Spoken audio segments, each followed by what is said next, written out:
नमस्कार, जय नमस्ते हिंद। सर। आप सभी का स्वागत है पुरानी यादें एक सीख चैनल पर। तो आज कहानी एक संघर्ष में हमारे साथ मौजूद है उमाराम जी। तो स्वागत है सर आपका बहुत बहुत पुरानी यादें एक सीख चैनल आपको। Thank you sir. जी, तो आज ये कहानी एक संघर्ष में उमाराम जी, जो कि इनके जीवन को मैंने बहुत करीब से देखा है। 2 साल लगभग हम साथ में ही थे किसी न किसी रूप में। तो इनके जीवन को पूरी तरह से अच्छी तरह से वाच किया मैंने, और ये भी हमारी ही तरह यही सोच रहे थे कि नौकरी कब लगेगी, नौकरी कब लगेगी, और हर समय उसी नौकरी के लिए प्रयासरत थे। लेकिन अंततः मैं ये कह सकता हूँ कि आज ये पुलिस कांस्टेबल है, 2021 में लग चुके हैं और अभी सेवाएं आप दे रहे हैं। तो सर आप ये बताएं कि राजस्थान पुलिस कांस्टेबल का ही उद्देश्य था या अन्य कोई भर्ती में आपका जाने का उद्देश्य था? सिर्फ कांस्टेबल। सिर्फ कांस्टेबल था और आपने ये अचीव कर लिया। तो सर आपके कितने नंबर आए थे कांस्टेबल भर्ती में, इस भर्ती में? 57। 57 नंबर। आपने बताया भी था मुझे कि मेरा टारगेट 55 से अधिक, तो वो टारगेट आपने अचीव कर लिया। और हमेशा यही होता है, जो हम सोचते हैं वही हो जाता है, तो वो टारगेट अचीव हो जाता है और सिलेक्शन भी हो जाता है। लेकिन सिलेक्शन से पहले अब पुरानी यादें एक सीख चैनल जो है, सिलेक्शन वो तो उपलब्धि बहुत बड़ी मानता ही है, लेकिन जो संघर्ष है उसको सलाम करता है। हमेशा यही उद्देश्य रहा है कि उन जिस संघर्ष से आप गुजरे हैं, क्योंकि उसी संघर्ष की वजह से आप आज राजस्थान पुलिस में अपनी सेवाएं दे रहे हैं। पहले भी वर्दी 2 में आप का वीडियो मैंने प्रसारित किया था, जिसमें पूरा का पूरा उस खेत का भी एक दृश्य बताया था, और इस वीडियो में मैं बताऊंगा कि उसी खेत में रहकर आपने तैयारी की थी। इनके साथ में एक और विद्यार्थी आते थे, तो उनके भी हम शुभकामनाएं देते हैं कि अगली भर्ती में जल्दी से जल्दी हो, और वो भी लग जाएंगे, तो उनका भी इंटरव्यू ये फिक्स हो गया है। मतलब ये मुझे भरोसा है 100%, और आपके ऊपर भी मुझे भरोसा था कि आप लगे। उस खेत में जब आप बैठे हुए थे और संघर्ष जो कर रहे थे, और ये भर्ती को आपने अंतिम मान लिया था, तो इस भर्ती को अंतिम क्यों माना? क्योंकि मेरी पारिवारिक परिस्थितियाँ और दूसरी भी और भी समस्याएं थी, जी इसीलिए मैंने सोच लिया कि अब मैंने 3-4 साल मेहनत कर ली है और ये भर्ती अंतिम सोच कर तैयारी कर रहा हूँ। जी यदि सिलेक्शन हो जाएगा तो अच्छी बात है, नहीं जी तो फिर दूसरा काम यही है। जी। और आप अंतिम मानते हुए इस भर्ती पर मैंने पूरा जोर लगा दिया अपनी, जी फिर हो गया भगवान की कृपा से। जी। तो बहुत बहुत मतलब आपकी मेहनत को सलाम करते हैं फिर से, क्योंकि ये अपने जो आज का उद्देश्य यही है कि एक नौकरी, सरकारी नौकरी है जो उपलब्धि मानी जाती है, और हमारे दिलों में भी यही ख्वाहिश रहती है कि कब हमें नौकरी प्राप्त होगी। लेकिन जो संघर्ष है नौकरी लगने के बाद वो ज़्यादातर हम भूल जाते हैं। लेकिन उस संघर्ष के कारण जो नौकरी प्राप्त हुई है, तो उस संघर्ष को ये चैनल प्रमोट करता है किसी भी प्रकार से। तो उस संघर्ष को लेकर आने का प्रयास रहता है, ताकि आप जो देख रहे हैं युवा, या हम मैं भी अपने साथ खुद को सम्मिलित करते हुए कि हम कभी हार नहीं मानेंगे। रास्ता है, चाहे 7 साल लगे, 10 साल लगे, 14 साल लगे, सिलेक्शन आपका सुनिश्चित होगा और लेके रहेंगे।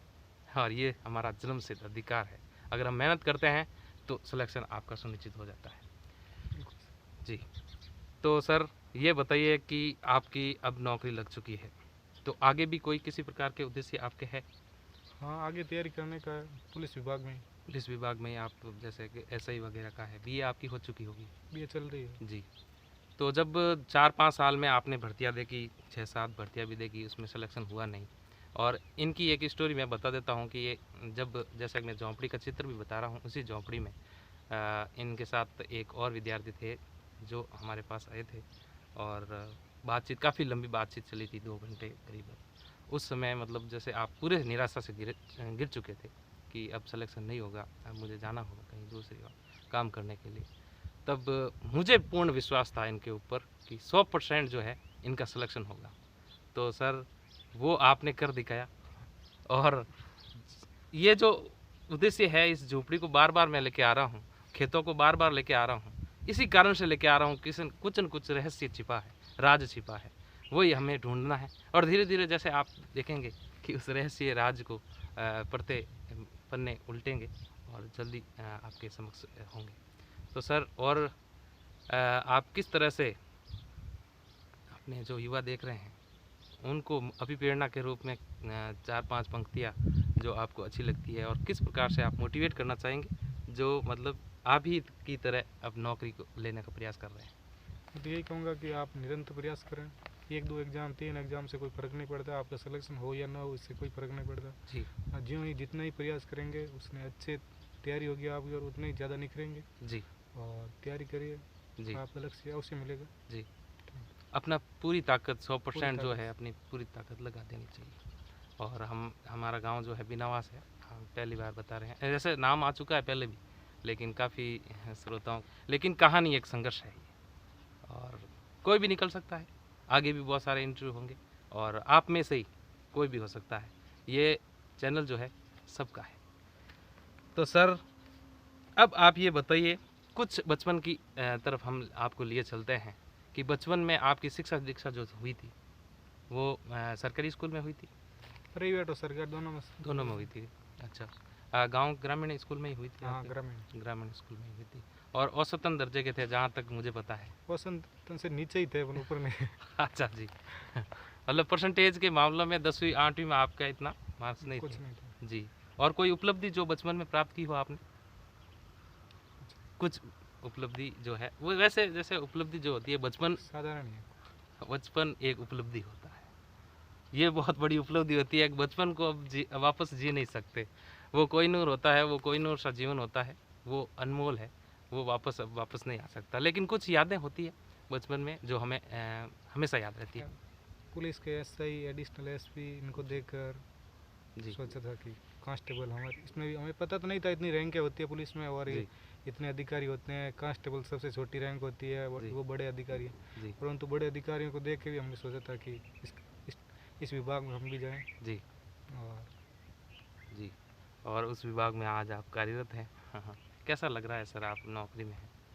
हाँ, अच्छा ही लगेगा, क्योंकि नौकरी बहुत मेहनत करने के बाद मिलती है, आपको जी। पता ही है। लेकिन जब भी ये गांव में आते हैं तो गांव के युवा जो है इनसे प्रेरणा के लिए मोटिवेशन मिले और आगे बढ़े। मैं जो है ये कहना चाहता हूँ, जो भी हमारे ग्रामवासी है जिसमें नौकरी प्राप्त कर ली है, अपनी मेहनत से की है, बहुत मतलब मेहनत से करते हैं, नौकरी पाना दुर्लभ सा हो गया है इस मतलब इस दौर में। लेकिन जो पीछे जो आपको दिखाई दे रहे हैं युवा जो तैयारी कर रहे हैं, ईमानदारी से मेहनत कर रहे हैं, कुछ समस्याएं हो जाती है, आर्थिक समस्याएं, उस वजह से वो मेहनत नहीं कर पाते आगे बढ़ने के लिए। तो हमें मतलब उनके मोटिवेशन के लिए क्या कहें कि हम आपके साथ हैं, तो हो सकता है कि उनका भी सिलेक्शन हो जाता है, क्योंकि आर्थिक समस्याएं से सब गुजरे हैं, आप भी गुजरे हैं, जो भी नौकरी लगा है ग्राम में वो भी मेरी भी गुजरे हैं। आर्थिक स्थिति बहुत ज़्यादा ही ख़राब थी। जी सर ने मेरी बहुत हेल्प की थी। मैं इनके पास बहुत दिनों के लिए पढ़ाई करने के लिए आता था। जी जी मैंने 17-18 में मैंने इनको 5-6 महीने इनके पास ही आकर तैयारी की थी। जी और सर ने बहुत अच्छी तैयारी करवाई थी, क्योंकि सर को बहुत अनुभव है। इन्होंने काफ़ी एग्ज़ाम दे रखे हैं खुद ने भी, और अब भी तैयारी करें, और इनका रिटन में सिलेक्शन तकरीबन हो गया है। काफ़ी सारी आपने तारीफ़ें सर कर दी। सर ने हमारी बहुत हेल्प की, जी हमें बहुत मोटिवेट भी किया। जी। लेकिन काफ़ी सारी तारीफ़ सुनने के बाद अच्छा तो लगता है, तारीफ़ किसे पसंद नहीं है। लेकिन मैं ये कहना चाहता हूँ कि इनकी वजह से जो है मैं भी अपने जो लक्ष्य है उस पर तक पहुँचा हूँ। क्योंकि जो दोनों विद्यार्थी आते थे उन्होंने कहा था कि सर आप मतलब एसटीसी का फॉर्म भरें, और मेरा ये लक्ष्य नहीं था। मुझे खेतों से लगाव हो चुका था और खेती किसानी में ही मैं जीना चाहता था। मतलब ज़िंदगी जो जैसे बताऊँगा कभी अपने ज़िंदगी के बारे में भी, कि किस प्रकार से मोड़ आया और उस मोड़ ने सब कुछ ख़त्म सा कर दिया था लगभग। लेकिन फिर से मतलब खेती में जीना सीखा, प्रकृति से बातें करना सीखा, चिड़ियाएँ, पशु पक्षी, उनसे ही बातें करता था, फूल पौधे जो और जो खेती थी उनसे बातें करता था, रात दिन बातें करता, 24 घंटे 48 घंटे 64 घंटे कब नींद आई कब खुली पता नहीं चलता था, और हर बार यही सोचता था। लेकिन जब ये आए थे दोनों विद्यार्थी, इनके वो था मेंटल एबिलिटी मेरी ठीक ही थी, राजस्थान पुलिस के एग्ज़ाम मैंने दिए हुए थे, तो ये दोनों आए और उन्होंने मतलब कहा था कि भाई हमें मेंटल एबिलिटी करनी है। उसी समय इन्होंने ये भी कहा कि सर नहीं, आपको एसएससी तो पढ़ना पड़ेगा। तो मैं अपनी ज़िंदगी का बदलाव वहीं से मानता हूँ कि आपने अगर नहीं कहा होता तो मैं मतलब जैसे कि ये चैनल भी तो उसी वजह से है कि भाई वो कहानी अगर नहीं होती तो यहाँ तक अब पहुँच नहीं पाते थे। तो आपका बहुत बहुत धन्यवाद जो आपका ही धन्यवाद, क्योंकि जी आपने बहुत मेहनत कर रखी थी पहले से ही, जी क्योंकि आपने बहुत जी बड़ा तैयारी कर रखी थी और अब भी कर रहे हैं, क्योंकि आपने बहुत मेहनत की। एसटीसी के बाद में भी आपने बहुत लंबी तैयारी की, तभी इतने नंबर आए। जी जी। अबाउट सेक्शन में जाकर यूट्यूब चैनल में देखेंगे तो लगभग पूरा पूरा चैनल जो है परिभाषित है कि किस प्रकार से जो संघर्ष है वो महत्वपूर्ण है। उपलब्धि प्राप्त हो जाती है, उपलब्धि के बाद में वो संघर्ष मतलब सब जानना चाहते हैं, लेकिन अगर संघर्ष में अगर कोई साथ रहता है तो हमें मतलब हम जो हमारा चैनल उसे सैल्यूट करता है कि अगर कोई भी संघर्षशील आपको दिखाई दे रहा है व्यक्ति और वो मतलब तैयारी में अच्छा है, होशियार भी दिखाई दे रहा है, ईमानदारी से मेहनत कर रहा है, तो उसका सहयोग ज़रूर करें। अगर सहयोग भी नहीं करे, कह भी दिया कि आप आपके साथ हम हैं, तो भी उसका काम बन जाएगा और वो मतलब कभी हारेगा नहीं अपने जीवन में। मैं अपनी एक सर ने भी बहुत हेल्प की थी हमारी। जेल प्रहरी में मेरा फाइनल मेरिट में रह गया था, और जी 19 में और 20 में एक कांस्टेबल की भर्ती थी, उसमें 2 भाग में रह गया। तो सर ने मुझे बहुत हेल्प की थी और बहुत मोटिवेट किया, और उन्होंने मुझे आर्थिक सहायता भी की थी। जी जी। नहीं आज तक वो उनकी याद संयोग है। मात्र होता है कि जब सर मिलना की होता हेल्प है। से ही मैं आज यहाँ पर हूँ, नहीं नहीं, वो ऐसा एक संयोग होता है वो। क्योंकि मैं अब तक पढ़ाई छोड़ मन कर रहा था, पढ़ाई छोड़ के कहीं दूसरी जगह चले जाऊँ, जी दूसरी जॉब करूँ। और क्योंकि मेरा मन ऊब चुका था, क्योंकि पढ़ाई में जब मेहनत करे और सिलेक्शन ना मिले तो फिर आदमी का दिल टूट जाता है। जी उससे मैं पढ़ाई से हटने ही वाला था, तब सर जी मिले मुझे, और उन्होंने मुझे मोटिवेट किया और सहायता भी की मेरी, और वो मुझे संयोग से हुआ मोटिवेट जो करते भी रहे हुआ। बार बार। जी। तो मेरा इस बार उन्होंने बोला कि अच्छी मेहनत करो, हो जाएगा सिलेक्शन, तो हो गया। तो यही होता है, जैसे कुछ शब्द जैसे कि लिखा भी होगा यहाँ पर कि कुछ छोटी सी बात हमारे जीवन में कब तब्दीली ला सके हमें पता नहीं रहता। तो उस छोटी बात को खोजने का प्रयास जो है इन वीडियो में आप कर सकते हैं। और मैं दावे के साथ कह सकता हूँ कि प्रत्येक चित्र कुछ न कुछ परिभाषा लिए हुए हैं, खोजना हमें है। और अ, हो सकता है मैं जो भी चित्र है उसको परिभाषित भी करूं, लेकिन आप भी खोजने का ज़रूर प्रयास करें कि क्या कुछ मतलब ये प्रकृति हमें संदेश देना चाहती है। तो सर आपने बता दिया, काफ़ी सारी मेरी तारीफ़ भी कर दी, वो ठीक है, लेकिन और जो हमारे युवा साथी है उनको आप अपनी तरफ से ऐसा क्या कहना चाहते हैं कि वो कभी ज़िंदगी में हार नहीं माने? हार है यही है कि आप एक लक्ष्य बना लें और उस लक्ष्य की ओर बढ़ते रहें। जी जितनी हो सके उतनी कोशिश करें, हर दिन, क्योंकि हर रोज़ नया सवेरा होता है। जी आप जितनी तैयारी करें, जितना हो सके दिन में जितना टाइम निकाल सकें जी उतनी तैयारी करें और पढ़ाई में लगे रहें। जी एक दिन अवश्य ही सफलता मिलेगी, जी क्योंकि जितना आप घिसोगे उतने गोल होंगे। जी यही है। जी। जैसे इनकी एक पंक्ति मुझे याद आ रही है, इन्होंने लिखा था कि जहाँ तक रास्ता दिखे वहाँ तक चलिए, आगे का रास्ता आगे चलने पर अपने आप दिखने लगेगा। तो वो पंक्ति शायद मैंने भी कहीं उपयोग में ली थी। तो वो पंक्ति हो सकता है कि, मतलब किसी ने कही हो, लेकिन बहुत जो भी कही कमाल कही। तो रास्ता जो है वही है। हो सकता है कि 1 साल लगे, 2 साल लगे, समय लग जाए, लेकिन अगर रास्ता छोड़ दिया, पथ भटक गए, तो फिर वापस लक्ष्य को प्राप्त करना थोड़ा सा चुनौतीपूर्ण हो जाता है, लेकिन असंभव नहीं है। अगर आपने पढ़ाई छोड़ भी दी है तो भी वापस जुड़ के हाँ, वापस आप तैयारी में लग जाएं, क्योंकि इससे कोई ज़्यादा फर्क पड़ने वाला नहीं जी है। आप तैयारी करेंगे, और किसी कारण मुझे भी बहुत बार छोड़नी पड़ी थी, जी परंतु वापस लग गया तो कवर हो जाती है वापस। वापस हो जाता है। और मैं भी मेरा भी बता देता हूँ कि बहुत मतलब जैसे हर कोई काम आपने भी किया है, प्रत्येक काम जो है जैसे मजदूरी से लेके मतलब जो हाँ, भी। मैंने सब काम किए, खेतों में मजदूरी, कमटे, सब तकरीबन हार्ड वर्क सब कर लिए। जी उसके बाद ही दुकानों पे बाहर दूसरे राज्यों में, जी सब जगह करके बाद मतलब में वापस तैयारी की और सिलेक्शन हो गया। सिलेक्शन हो गया। तो हम जो सब करते हैं, संघर्ष करते हैं, हमारे साथ ये हम आम लोग हैं और हम करते हैं संघर्ष, ये मजदूरी वगैरह सब करते हैं।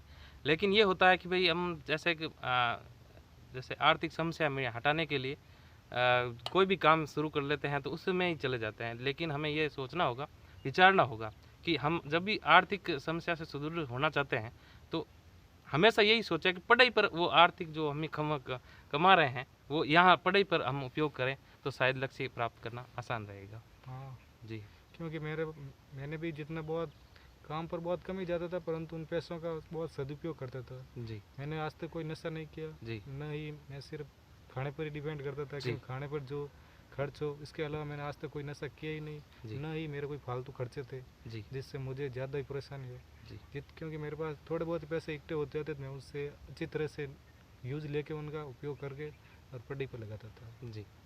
तो यही है अपनी जो है, जो भी है अपने पास जो भी इनकम का सोर्स आता है। मैं तो ये कहता हूँ कि हम, कौन कहता है कि खेती बेनिफिट नहीं देती, लाभ नहीं देती। अगर आप खेती करके देखिए रोचक तरीके से और इंटरेस्ट लेके तो देखिए, आपको खेती कहाँ तक पहुँचाएगी, मतलब आप कल्पना नहीं कर सकते। तो उस खेतों से प्यार करें, अपनी जो मतलब जो अपना काम है, कोई भी काम हो, हम उसमें लगन से अगर करते लगन हैं से करेंगे तो अवश्य सफलता मिलेगी। अवश्य सफलता मिल जाती है। और वो खेती हमें कहाँ से कहाँ तक पहुँचा सकती है। और हमारा परिवार हमेशा खेती पर डिपेंड रहा है। तो खेती हम अगर लगन से करते हैं तो खेती प्रॉफिट क्यों नहीं देगी। बहुत सारी शुभकामनाएं सर, कि आप पुरानी यादें एक सीख चैनल के मतलब जुड़े, और आपने अपने जो भी विचार साझा किए, महत्वपूर्ण विचार जो अभिप्रेरणा के रूप में हमेशा आपकी ये यादें कैमरे के थ्रू कैद होने जा रही है। जी। तो फिर से किसी नए संघर्ष के साथ मुलाकात होगी। तब तक के लिए जय हिंद।